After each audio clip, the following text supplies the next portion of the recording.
अस्सलामुअलैकुम वरहमतुल्लाहि वबरकातुहू। आप सब कैसे हैं? अल्हम्दुलिल्लाह मैं बिल्कुल ठीक हूँ।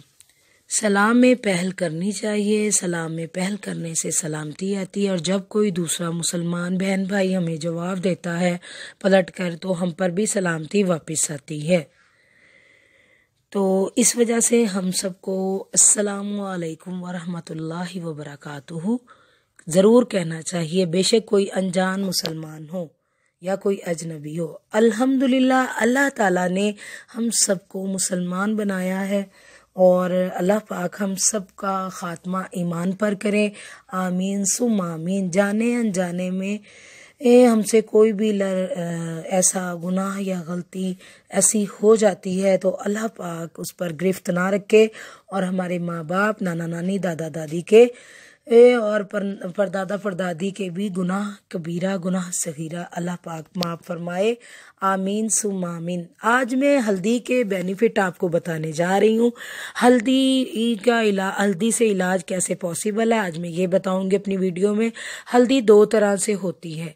एक हल्दी तो वो होती है, ये जिस तरह तस्वीर में नज़र आ रही है, जो मस्टर्ड कलर का है, वो चोट के लिए इस्तेमाल होती है कि कोई भी ज़ख़म हो तो उसके लिए इस्तेमाल होती है। और ये जो थोड़ी पीली सी नज़र आ रही है, ये हल्दी सालन वगैरह में इस्तेमाल होती है। लेकिन यकीन कीजिए कि दोनों तरह की हल्दी में बहुत ज़्यादा बेनिफिट कुदरत ने रखे हैं। ये हल्दी कैंसर और गैंठिया और हड्डियों के अमराज और जोड़ों के अमराज में बहुत बहुत ज़्यादा मुफीद है। ये असाबी कमज़ोरी को दूर करती है। और आप यकीन कीजिए, आज मैं ऐसे हल्दी से हैरान कुन आपको इलाज बताऊंगी कि आप बिल्कुल हैरान परेशान हो जाएंगे। और मैं ब्यूटी के लिए भी आपको बताऊंगी कि हल्दी का कैसे इस्तेमाल करने से आप ब्यूटीफुल भी नज़र आ सकते हैं। मैं खांसी का इलाज भी बताऊंगी हल्दी से, कि किस तरीके से आप हल्दी से इलाज करेंगे तो आपकी पुरानी से पुरानी खांसी, बलगम या जो भी आपका इशू है अंदरूनी, कोई भी ज़ख़म हो गया है अंदरूनी, जो कि ज़ाहिरी बात है हम दवाई वगैरह मेडिसिन या ट्यूब्स वगैरह बाहर ज़ख़म हो तो लगा सकते हैं, लेकिन अगर अल्लाह ना करे कोई अंदरूनी ज़ख़म के लिए आप इसको, वैसे तो अंदरूनी ज़ख़म गोलियों, टैबलेट वगैरह, एंटीबायोटिक, एसिड मेडिसिन होती हैं, लेकिन बेहतर ये होगा कि आप दवाई के साथ अगर पहले आप हल्दी का यूज़ कर लें तो आप इसके हैरान कुन नताइज आपको मिलेंगे। आपने करना क्या है, आपने हल्दी लेकर 2 चुटकी खाली पेट आपने हल्के से पानी, ताज़ा पानी, बल्कि नीम गर्म नहीं, ताज़ा पानी लेकर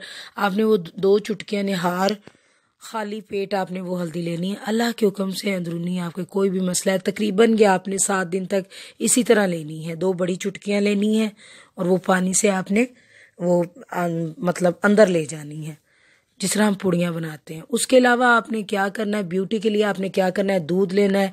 दूध में आप दोनों टाइप्स की हल्दी में से कोई भी हल्दी जो आपको अवेलेबल है वो आप लें, और वो रात को सोने से पहले वो दूध पिए। इंशाल्लाह आप हो जाएंगे गोरे गोरे। और इसके अलावा आप इसका उपटन बनाएं हल्दी का, ब्यूटी के लिए बहुत ही लाजवाब और ज़बरदस्त उपटन है। किन्नू के छिलके ले लें और आप हल्दी ले लें, और इसमें आप शहद और रोज़ वाटर मिक्स करें और वो आप उसका लेप करें। सूखने पर आप उतार दें। आहिस्ता आहिस्ता मसल के आप देखेंगे कि पहले ही दफ़ा ही आप में इतना निखार पैदा हो जाएगा कि आप खुद को मिरर में पहचान ही नहीं पाएंगे इंशाअल्लाह ताला। उसके अलावा दांतों की तकलीफ़ के लिए मैं आपको बताने जा रही हूँ। किसी के मसूड़े में से खून आता है, दांतों में तकलीफ़ है या पीप पड़ गई है, तो इसके लिए आपको क्या लेना है, हल्दी लेनी है, और 3 चुटकी हल्दी लेनी है और 1 चुटकी नमक लेना है। और इसका लेप आपने थोड़ा सा मतलब गुलाब के अरक में लेप और अरके गुलाब ले लेना है। अरके गुलाब में भी बहुत ज़्यादा बेनिफिट होते हैं और हल्दी में भी बहुत ज़्यादा होते हैं। ये आपने दांतों पे लगा के छोड़ देना है और मुंह को नीचे बेसन पे झुका लेना है। इससे आपके मुंह के अंदर जो भी वाइब आती है या गंदा पानी है, पीप है, वो सब निकल जाएगा और आप इंशाल्लाह पहली दफ़ा ही बहुत ज़्यादा फ़र्क महसूस करेंगे। हल्दी का मौसम आ गया है, आप फ्रेश मंगवाएं घर में और उसको पीस कर आप फ्रिज में भी रख सकती हैं। आप हल्दी रख सकते हैं अपने फ्रीज़र में फ्रीज करके, छील के भी आप इसको फ्रीज कर सकते हैं कूट के, और इसके अलावा आप सुखा के भी इसको पीस कर आप महफूज रख सकते हैं। और हल्दी का हलवा बना सकते हैं क्योंकि सर्दियां स्टार्ट हैं, हल्दी का मौसम आ गया है। तो और हल्दी के बेनिफिट आप जान लें तो यकीन करें कि आप हैरान हो जाएंगे। हल्दी जवानी का राज है, जवान रहने का राज है। और गैंठिया का इलाज है, गैंठिया का इलाज भी मैं आपको बताती हूँ, और हड्डियाँ किस तरीके से इसमें मजबूत हो सकती हैं वो भी मैं आपको बताती हूँ। और हलवा आप ज़रूर बनाएं और आप अपने बच्चों को और ख़ुद को तवाना और तंदुरुस्त रखने के लिए हल्दी का इस्तेमाल ज़रूर। हल्दी से आप जवान रह सकते हैं और आपको गैंठिया का मर्ज भी ख़त्म हो सकता है। वो किस तरीके से, आप चंद एक कैप्सूल ले लीजिए और हल्दी पीस लीजिए, पीसने के बाद आप वो कैप्सूल भर लीजिए और इसी में गैंठिया, हड्डियों की ताकत और जवानी का राज छुपा है। आप रात को सोने से पहले एक कैप्सूल लेंगे नीम गर्म दूध के साथ, और आप हैरान हो जाएंगे कि आपकी हड्डियां भी मजबूत हो रही हैं और जो आवाज़ें आ रही हैं वो भी सही हो गई हैं। और हल्दी में बहुत ज़्यादा एंटीऑक्सीडेंट पाया जाता है। आँख के मर्ज के लिए आप सलाई में शहद के साथ हल्दी लगा कर लगाएं। जी हाँ, आप शहद और हल्दी लगा के सलाई के साथ आँख में डालें। अल्लाह के हुक्म से आँख में कोई भी ज़ख़म है तो वो आपका ठीक हो जाएगा।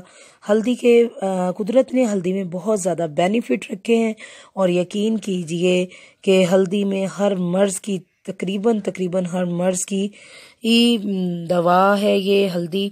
और खुश्क खांसी में आप इसे लें, शहद के साथ लें, 3 चुटकी आप हल्दी शहद में डालें, आधी चमची शहद में, और वो आप लें। अल्लाह के हुक्म से आपकी खांसी भी दूर हो जाएगी। आपको कोई भी शुगर के मरीज़ हैं, उनको ज़ख़म हो गया है तो वो हल्दी के साथ शहद लगाएं ज़ख़म पे। अल्लाह के हुक्म से शुगर का जो ज़ख़म है वो भी ठीक हो जाएगा। और इसके अलावा आपके चेहरे पे दाने हो गए हैं तो आप उन दानों पे अर्के गुलाब, हल्दी और लेमन के छिलके, किन्नू के छिलके और एक कड़वा बादाम लेकर पीस लें। जैसा कि मैंने पहले भी आपको बताया है कि आप पीस के ये लगाएं चेहरे पे।